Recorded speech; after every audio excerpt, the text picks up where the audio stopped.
Welcome to Shovelware Diggers. Our dig team's currently excavating the Softkey Shareware 2000 Hit Games 2CD collection. You can find a link in the video description containing the entire directory structure of this archive. Here's what our diggers have for week 138. For more information on how to join the dig team, simply follow the Patreon link in the video description. Now without further ado, let's get started. First up, Michael Madsen's dug up WINGAMES /puzzle2/Mahjong. Okay, so there's something I want to quickly point out before I actually get to Michael Madsen's successful dig here, because something I've been doing for a while now is not showing the auto-fails. I call it an auto-fail basically when something that gets pulled up is something that I've already covered, either here on Shovelware Diggers or back on Ancient DOSGAMES. Well, here's the thing. Not so long ago, Michael Madsen dug up this little game right here, which is Mahjong for Windows, which was in newwin/mjwin. Okay. Well, he dug up a couple more games, probably thinking they would be different Mahjong games. Except here's the thing. If we go to the puzzle folder here, there's another mjwin folder, or game, or folder, or whatever. The thing is, this is the same game. Okay? But look at this. If we now go down to unclassified, there's another one. And it's the same game again. There are 3 copies of this game on this CD. It's not even different versions, it's the same version. Wow. 3 copies of this Mahjong for Windows game. All on the same CD in different parts of the CD. I mean, I think there was like a Battleship clone that had that same issue, but wow. Anyways, I actually checked this ahead of time, so I know that this is not the same game. But anyways, Puzzle 2 Mahjong. Oh boy. Actually, is this the right one? Yeah, it is. I got confused for a second here because it says Mahjong here with 1 G, and yet here it says Mahjong with 2 Gs. Okay. Actually, let's just take a quick look at the help file here. Mahjong Solitaire is a fascinating yet easy to learn game played with the ancient Chinese tiles. Okay. Well, there's a register.doc. Registration was $20. Ooh boy. $25 if you wanted the program disc as well. Well, let's hope this is really good Mahjong software, because that's a pretty steep registration fee. And right off the bat, I gotta say I'm not impressed with this tile set. There is a lot of aliasing going on with these numbers. Unless it's just like the font that they chose just happened to be that way, or just looks like that. This doesn't look right. That's what I'm trying to get at here. I mean, if you take a close look at the pixels, it almost seems like this is being aliased. Like these tiles are being stretched, and due to the lack of, like, look at this flower. Look at the pixelation on that flower. Ugh. Okay, we're not off to a good start, but hopefully the game itself actually plays fine. So apparently there's sound effects. Who made this? Syncsoft? Oh no, that's Syncrosoft. Okay, copyright 9293.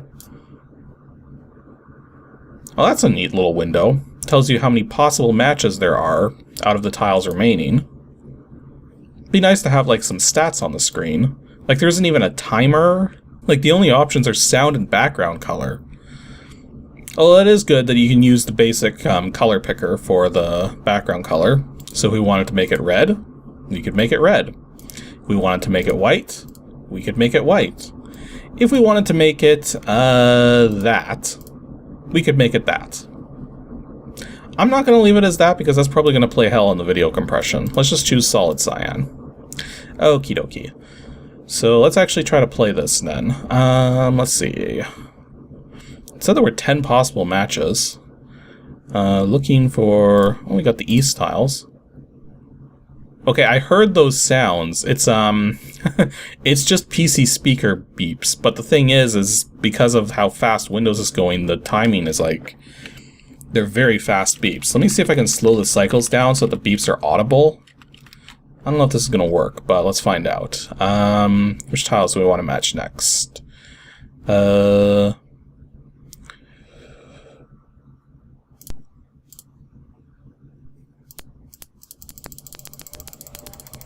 Yeah, even with the cycles slowed down, those sound effects are just way too...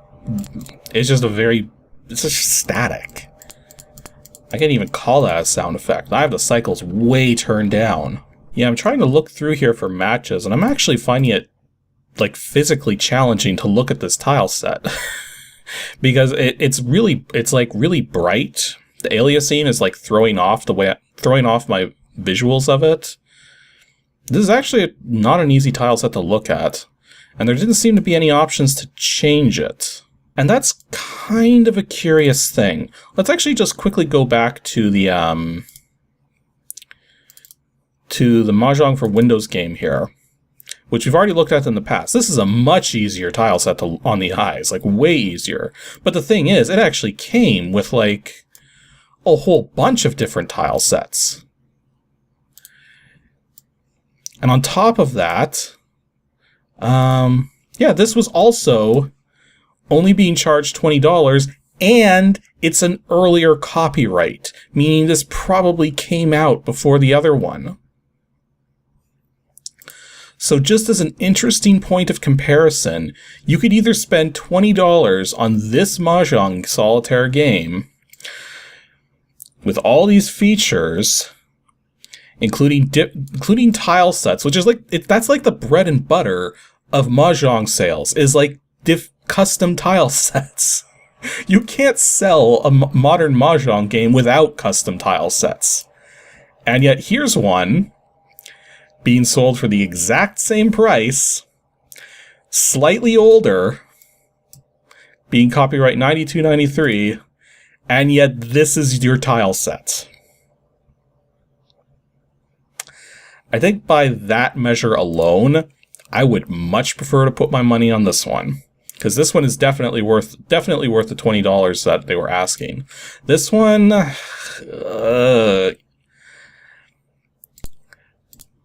even the sound doesn't work properly. I think for this one, this would probably be more like a $10 at most, especially given the fact that we have established competition here. Next up, we have a team dig from Captain Sham and RuneFox. DOSGAMES /board/FW11B. Not quite sure about this one. Oh, we do actually have a file ID.diz. That helps. Flashworm version 1.12 beta. This is a game you can play solo or through the modem. Well, that's interesting. You are a worm on a game board of seeds and poison. Okay. As you eat a seed, you gain an inch of length. The object is to grow to 200 inches. That's a big worm. But be careful not to eat the poison, obviously. This is a beta test version and is not guaranteed to be free of bugs. And apparently not free of worms either.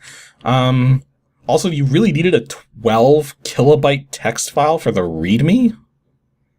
Really?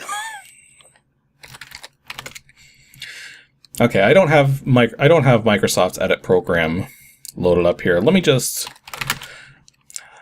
This is something I've been meaning to do, but let's get my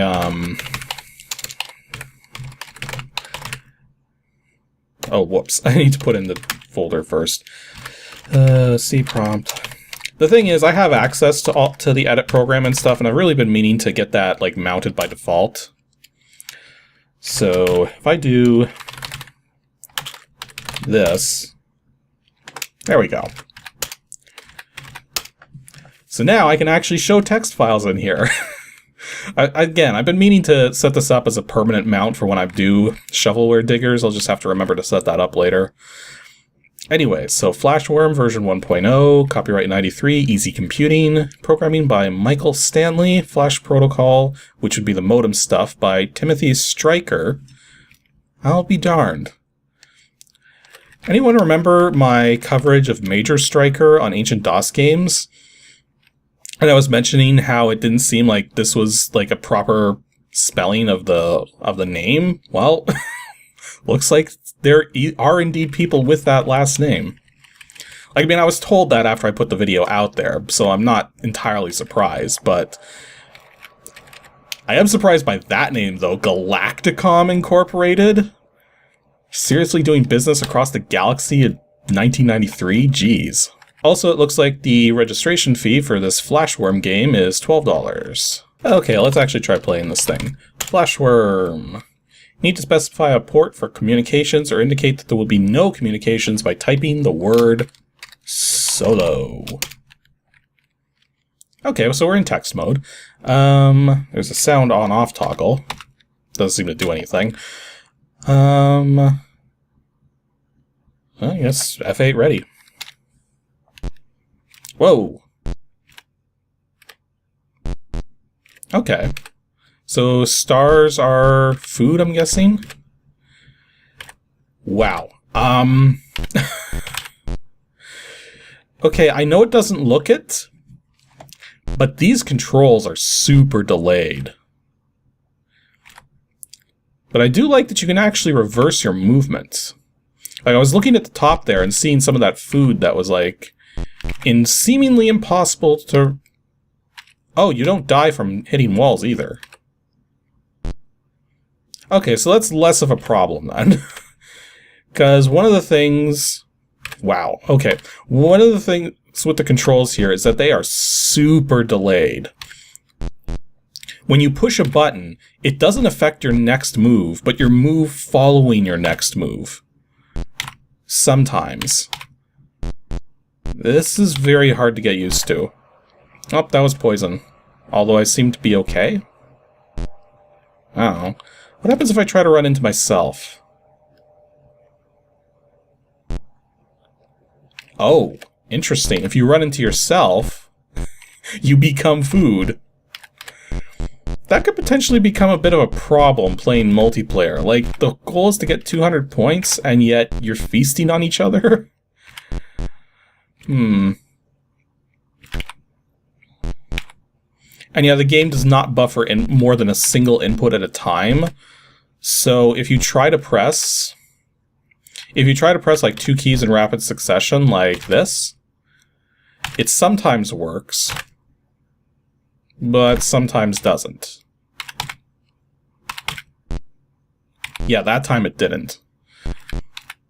So it's very finicky about the controls in the first place, and then ends up with delays on the controls, which vary between 1 and 2 movements each. Ugh. I mean, I do appreciate the fact that this is meant to be, like, modem-based. Okay, so if somebody goes through the doorway there, they go into a different area. Interesting. So I kind of wonder if maybe it swaps, trying to say the word swap and I can't. Swaps between 2 different areas. Oh no, it's like totally random area. The thing is, I can't really play this over a modem like this.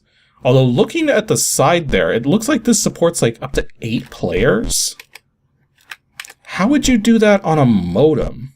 This was touted as being a modem-based game, but also a beta. So, my thinking here is that maybe they had plans for, like, networking support, like IPX networks or something, because then that would make sense for having... What is up with this layout?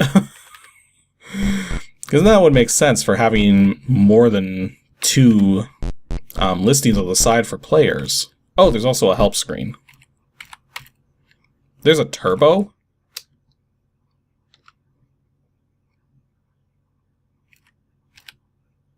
Interesting. How do I turn the turbo off? Oh.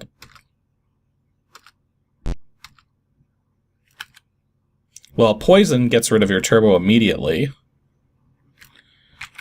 I otherwise have no idea how you turn turbo off once you activate it. Oh, this is one of the previous screens we were on. That's why there's like the triple sets of the triple sets of the poison, because that's when I ate poison. It leaves poison behind. So it is tracking multiple screens. It's just you're sort of cycling between them each time you go through that yellow entrance. That's pretty interesting. Also, view control? Why would that make it... Huh.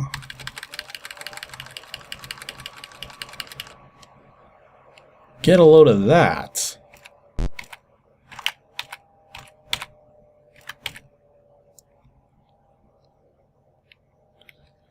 Oh, whoops. Okay, so it is actually tracking all the screens on like one giant map. So you can actually scroll the screen to see the different ones. That's kind of weird though, because then you can't watch what you're doing. But yeah, this is actually kind of interesting, especially given the fact that this is designed to be played over a modem. The other thing I want to do here is I want to go back to that README file.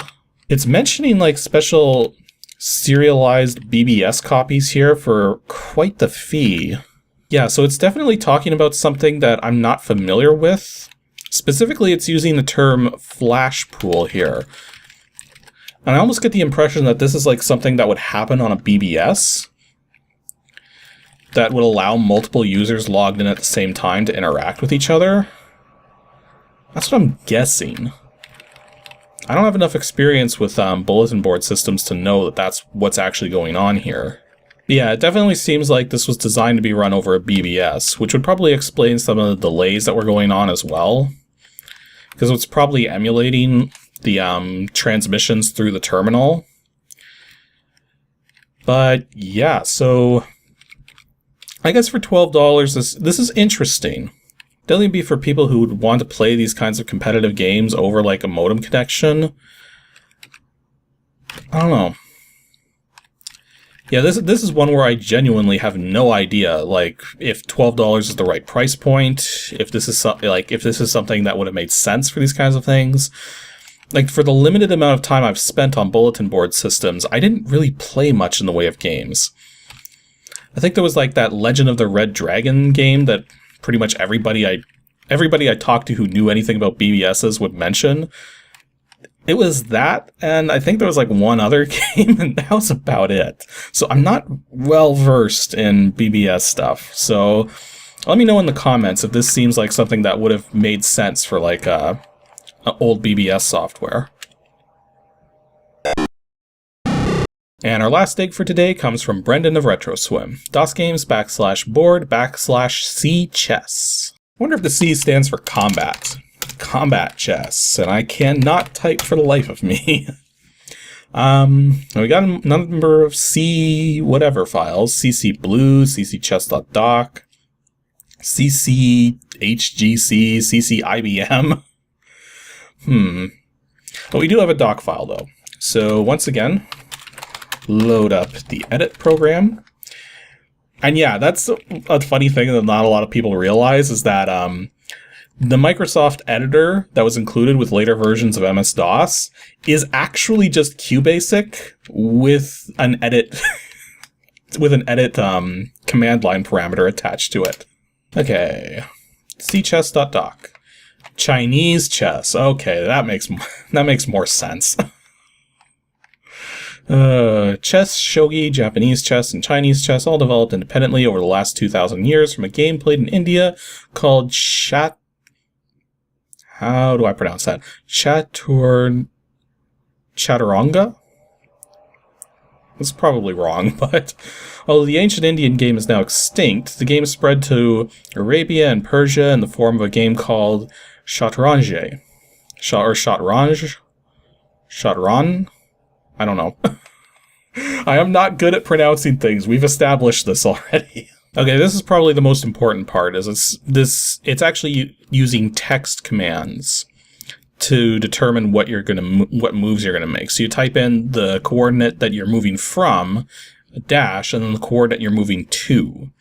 So better keep that in mind. Ooh, right, and it's also these special pieces, which I don't know how to move properly. Oh, this is going to be a disaster trying to play this, but I'll give it a shot.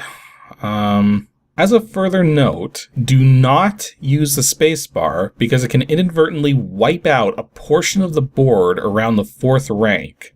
Small but annoying bug. You couldn't just put in a little piece of code to prevent that? Also, I'm not seeing anything in this document about pricing, so this might have been a freeware program. Maybe. But then it's hard to tell because those are old file dates. Like, one of them says 1980. I'm willing to bet that's it's just something that happened to the file. So it seems more like it's actually 86 or 87. Or that's weird. Why is the doc file so much later than the non-doc file? I don't know. Let's just actually try playing this thing. So we have IBM color graphics adapter. Is this a color monitor? It is. The red side always plays first. Would you like to play red? Sure. Select one level to play. Definitely one. Okay, we definitely have some very bright CGA graphics. So, let's see here. So we can enter move. I don't know what any of these pieces are. I am assuming the ones out front are probably pawns. So if I wanted to move from, say, C3 to C4, is that valid? It is. Okay. Can we do C4 to C5? Okay. Now what? Maybe I should just match what the computer's doing. So, H2 to E2. He took my piece? Interesting. So unlike in typical chess, where pawns take pieces diagonally, these pawns take each other in front of each other. Okay. Let's see if I can actually try to move a piece on my own. So C0. I have no idea if that's like a bishop or what. But let's just try to move it somewhere. Can we move it to C3? Nope. Okay, so C0 to C1. That's not valid either. What about C0 to C... or no, B... yeah, C0 to B1. Okay, if none of those moves are working, it's probably a knight. In which case, C0 to D2? Okay, I have no idea what those pieces are then. Okay, I'm just gonna move a pawn. E3 to E... Actually, can I make the full... Can I make, like, 2 space? Well, I don't want to do that. E3 to E4. What? How is that check? Because, like, he jumped over his own piece to take the pawn, and then I'm in check somehow? Okay, that's valid. This is so weird. Yeah, I should probably stop while I'm ahead. Even though I'm not ahead. So I've already had 2 pieces taken. This seems to work fine. I didn't see any registration details or anything, but this could have been given the age, this could have been commercial software that just ended up getting freely distributed because of its age. Like, I've seen that happen a lot. But, I don't know. So, in any case, we got a Chinese chess game here, a very old one, and seems to work fine. It's kind of annoying that it doesn't clear your previous move if you make an invalid move, and you just sort of have to assume that your cursor's back at the start. But other than that, it seems to work fine.